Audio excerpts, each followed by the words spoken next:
तो मित्रों, आज हम जानेंगे कि श्री सोम की पुत्री जामवती का विवाह श्री विष्णु भगवान से कैसे हुआ।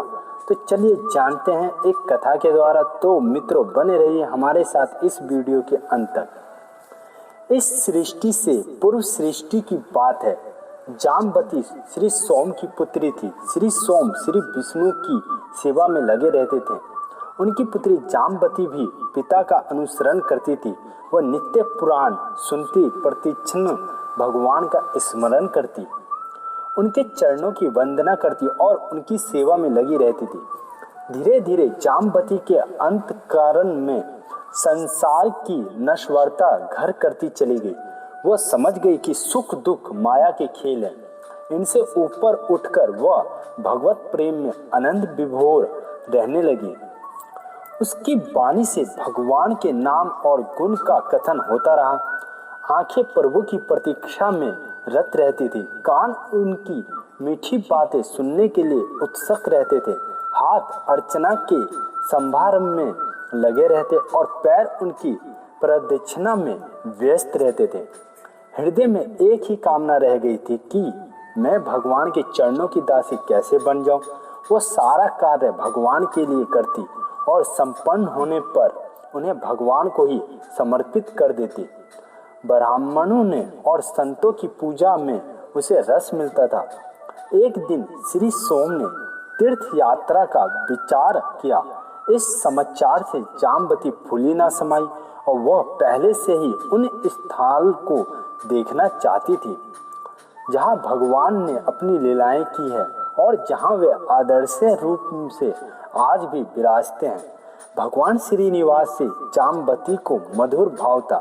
शेष चल पर आप प्रियतम के दर्शन हो जाएं, इस आशा से उसका रोम रोम खिल उठा। पिता का भी भगवान में पूरा लगाव था। दोनों की उत्सुकता अनिवार्य थी। यात्रा आरंभ हुई।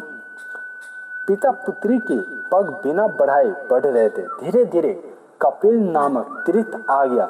सदगुरु जेगीश्व की आज्ञा से पिता ने मुंडन कराया, स्नान किया और तीर्थ श्रद्धा किया। फिर विविध प्रकार के दान दिए। इसके बाद सदगुरु ने बैकुंठी द्वार का महत्व सुनाया। इससे उन यात्रियों के मन में श्रद्धा का अतिरेक हो गया। वे लोग बहुत प्रेम से इस पवित्र पर्वत पर चढ़ने लगे। सदगुरु जेगीश्वर, नारद, प्रहलाद, पराशर, पुंडरीक आदि महाभागवतों की कथा सुनाते रहे। नाम के रस का आस्वादन करते हुए लोग चल रहे थे। सच पूछा जाए तो वह चल नहीं रहे थे, अपितु आनंद बापी में डूब उतरे थे और तरंगे स्वयं उन्हें आगे पहुंचाती जा रही थी। जामवती तो मानो आनंद वरिधिम में उतरती चली जा रही थी। ऊपर चढ़ते चढ़ते एक मनोरम तीर्थ आया। जामवती ने पूछा, गुरुदेव, ये कौन सा तीर्थ है? वह कौन भाग्यशाली है जिस पर भगवान यहाँ अनुग्रह किया था? इस प्रश्न से जेगीश्वर बहुत प्रसन्न हुए। उन्होंने कहा, बेटी, इस तीर्थ का नाम है नरसिंह तीर्थ। भक्तराज प्रहलाद प्रेमवश भगवान श्रीनिवास के दर्शनों के लिए यहाँ पधारे थे।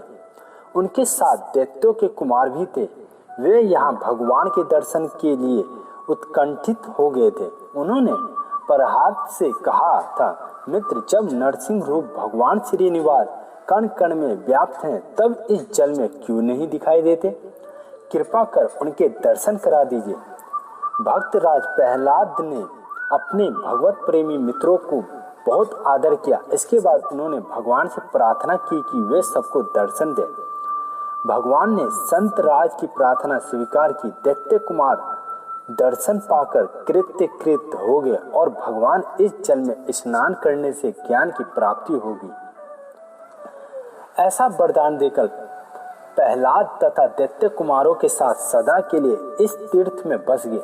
उनका ये वास आज भी वैसे ही है और आगे भी वैसा ही रहेगा। मध्याह्न के बाद आज भी चारों ओर जय जयकार शब्द सुनाई पड़ते हैं। इस इतिहास को सुनकर सबको रोमांच हो आया। सभी को भगवान श्रीनिवास ने दर्शन दिए। जाम्बती मधुर भाव के अनुरूप भगवान के हजारों कामदेव के समान अपना कामनीय रूप दिखाया। देखते ही देखते जाम्बती का प्रत्येक अंग शीतल हो गया, रोमांच हो आया और आंखों से प्रेम के आंसू बहने लगे। किसी प्रकार टूटे फूटे शब्दों में जाम्बती ने कहा, नाथ श्री चरणों में रख लो मुझे। अब तक भगवान ने अपने सौंदर्य सुधा का ही पान कराया था, अब उन्होंने अपने वचन सुधा का पान कराते हुए कहा, जाम्बती मैं तुम्हें वेंकटेश मंत्र बताता हूँ, तुम यही रहकर इसका जाप करो। जाम्बती को लगा कि उसके कानों में अमृत उड़ेल दिया गया है। वह आनंद से बेसुध होने लगी। उसे ना अपना पता था, ना पराये का। जन्म की साथिन लाज कहाँ चली गई, इसका भी उसे पता ना था। आनंद वेश में वह नाचने लगी। जाम्बती के उस नृत्य से सारा ब्रह्मांड रस विभोर हो उठा।